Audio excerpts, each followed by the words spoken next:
Well, here we go again, guys. Welcome back to the channel. And in today's video, I'm gonna be showing you guys how to control recoil, man. This is a zero recoil guide. So make sure you subscribe if you're new. Like the video. So let's like the video up and let's get on into the tips and the tricks. So the first thing you want to do before anything, man, your settings. Your settings are very important. So let's go to the basic settings. I'm pretty sure if you're here, you have a HUD that you like already. If you don't, I have some HUDs on my channel. Just look them up. New HUDs are coming. I have a lot of ideas now, HUDs that I want to show you guys. But anyways, man, there's two settings in here that are very important: aim assist and ADS button for rotation. You want to make sure you turn that off. Sometimes that's checked. Make sure you turn that off. And what that does is when you're hitting your ADS button, you can move alongside your ADS button. If you use that for a specific reason, keep it on. But if not, turn it off, because that can mess you up if you're aiming with two different fingers. And sometimes it's just accidental. You'll mess around and hit your ADS button and then it'll swipe you down or swipe you up, and you're not trying to do that and you're aiming with another finger. So make sure you turn it off. Next is aim assist. Very, very important. Have it on.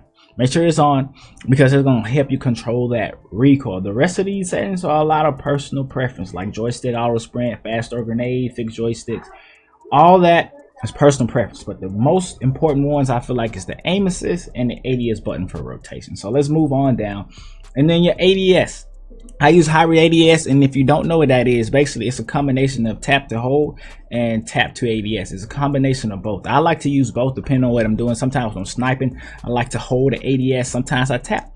And then sometimes, most of the time when I'm using like SMGs, ARs, whatever, I like to use the tap to ADS. So why not have both, man? Hybrid ADS is a great option for those people who like to do both.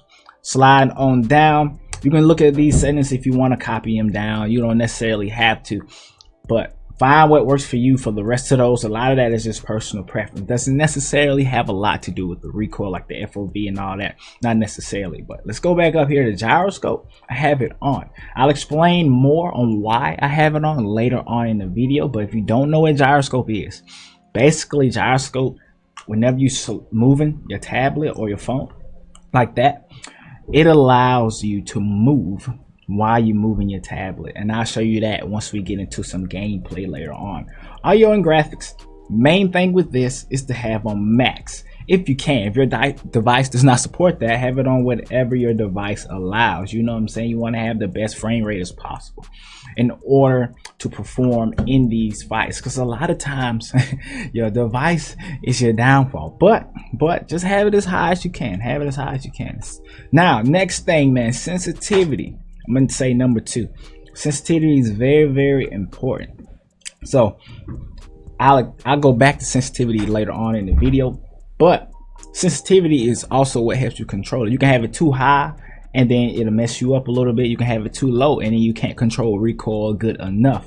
I'm gonna have to explain that once we get into the gameplay as well, but sensitivity is very important. We're gonna come back to this a little bit later. So let's go into the loadouts. I'm gonna use the ASM-10 right here for an example, and every weapon is a little bit different in terms of recoil, but I'm gonna use the ASM-10 for example. Let's go to try, and let's go to the training grounds, right?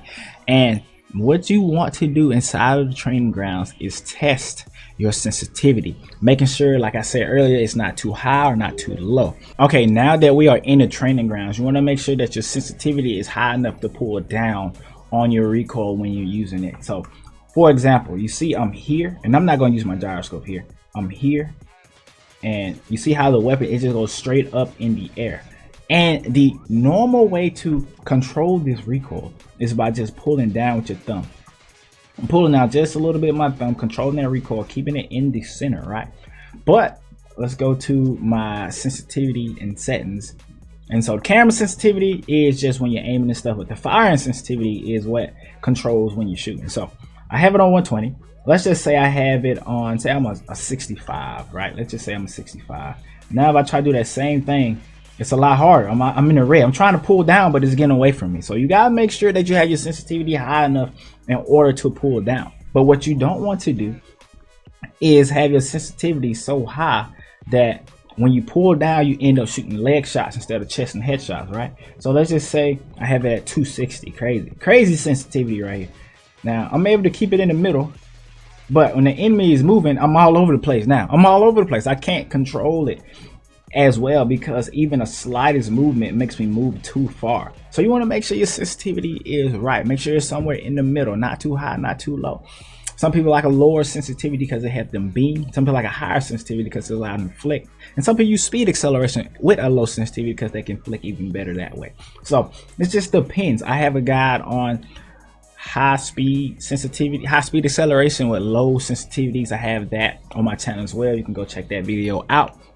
But making sure your sensitivity is high enough in order to pull down and control that recoil. See, it's hard for me to control with this high sensitivity because I'm pulling out too far. You start hitting chest shot, start hitting leg shots then and start going up too high above the head, and you lose those 1v1 gunfights. So it's very, very important to have your sensitivity in the middle. Stick to a sensitivity and keep it that way as long as you can, unless you find out that you need to change that sensitivity.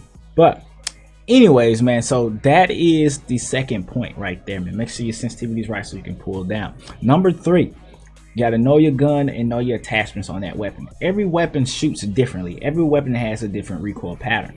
So you already saw this recoil pattern is going up, left, right, it going all kind of crazy.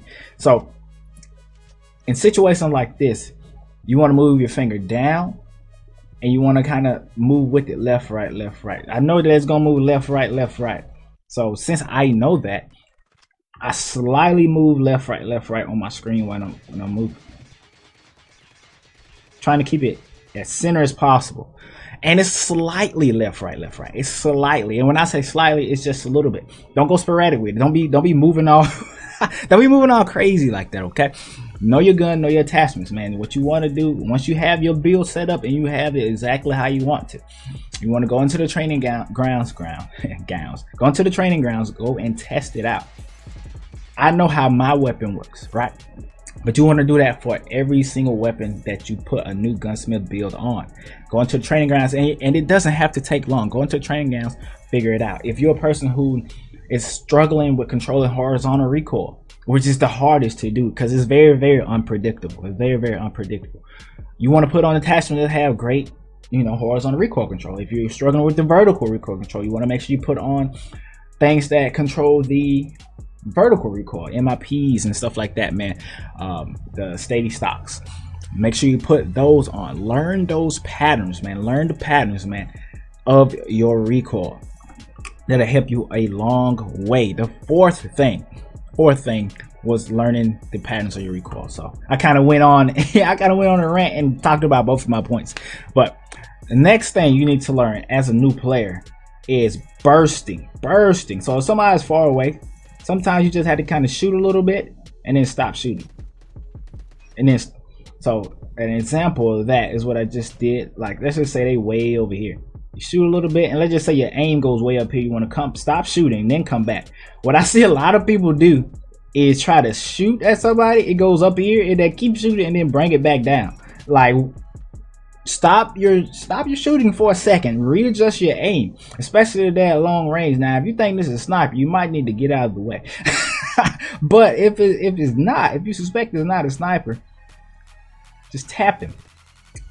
Especially with like an ASM-10 or a Man of War, a DRH, man, you're gonna get those kills, man, because they very, very strong, even at long range, man. Another thing that a lot of people don't use, man, is the left stick to aim or control recoil, man. Moving. You remember that horizontal recoil I was talking about earlier?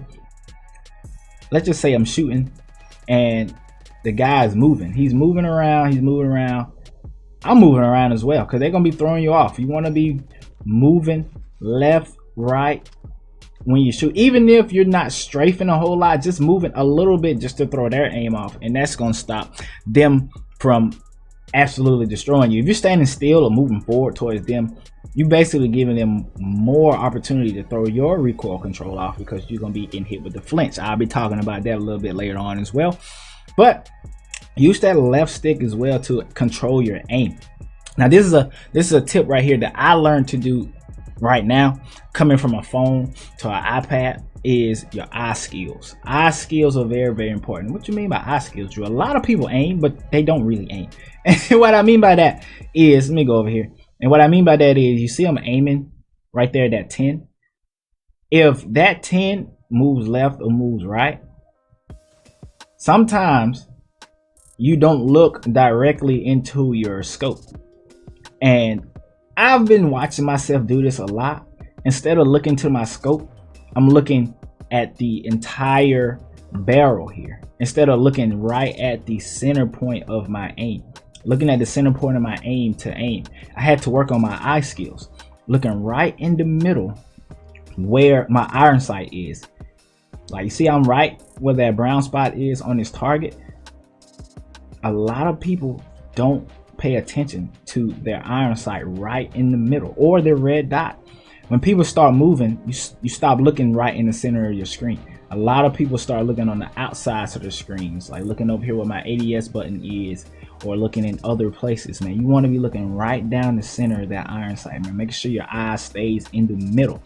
And that just comes down to pure focus, man. Focusing right on the middle of your screen. I know if you got a phone, got a small device, it's hard to do that. But I went back and played on my phone. I played even better because I started focusing in the middle of my screen. And if you have a hard time doing that, you could go with this trick that a lot of people use, and that is putting the run button right in the middle, because it helps, because it gives you a larger point of view, especially if you're on phone or something like that. It gives you a larger point of view. I've taken it off because I'm working on trying to improve my eye skills, man. But that's what you need to be looking right down the center of your aim. All right, here we go, man. Toughness. This perk right here can help you control recoil as well. Sometimes your recoil is thrown off because people are shooting you. The toughness perk can help. Now, I will say, for me, flinch has been very, very random, and it does happen, but it has been very, very random. Sometimes I experience flinch, sometimes I don't. Some people may experience flinch more than I do, but I'm telling you guys this so you can know. And then you want to put on perks such as the MIP strike stock for that flinch. It will help you beat, and you don't have to worry about compensating for flinch. But you can compensate for flinch the same way I told you earlier in the tutorial. Make sure you're pulling down on your screen. Make sure you're going pulling down. And like I said, if you have a small device, sometimes your sensitivity has to be a certain number in order to pull down. You don't want to have to pull way down on your screen, because then it's hard for you to come back up. You don't want to have a lot of ground to cover. But anyway, somebody's shooting at you and you're flinching up like this, you have to pull down even more in order to control that recoil, man. So next and the last tip I have for you guys is considering gyroscope. I'm gonna go into a bot lobby and I'm gonna show you guys what that is. Okay guys, we're in the bot lobbies, and you see I'm moving my tablet and I'm moving around. That's because gyroscope is on. So what gyroscope can help you do is control recoil. So I'm not even holding the pad, but I'm able to move left and right. So instead of having to pull your thumb all the way down like you would have to previously, you can have a lower sensitivity and still be able to control the recoil. So I'm aiming, and I'm really aiming with gyroscope right now. I'm not even aiming with my finger. You know what I'm saying? I'm thinking about playing a game where I only play with one hand and use gyroscope, but I don't know. It's something, I think it's something like that, but I haven't thought of all the details yet. But what you can do, see, I'm aiming at this guy, and you can use your thumb and gyroscope at the same time. Like I'm pulling down and I'm pulling down with my thumb, you see? So say I'm aiming at this guy and the recoil is kicking up. Easy. So another thing you can do with gyroscope, let's just say you ADS and you're not on target, you slide over. You can flick with gyroscope as well. I know this ain't a gyroscope tutorial video, but I'm just giving you guys the tips in order to control the recoil. So I had to pull down with my gyroscope in order to control the recoil. Some people like it the other way, they go up in order to do it. That's the difference between the invert gyroscope and the normal gyroscope. I use invert gyroscope, so I pull it down in order to control the recoil. So, and then horizontal recoil, you can control it as well. But anyways, that's it, man. Let me know what you guys think. I've been trying to write down some more tips and tricks so I can have some more videos for y'all. But let me know if there's anything in the game that you want to know about, and I'll do my best to try to come out with a video for y'all, man. Continue to grind, continue to shine. I'll see you guys in the next video.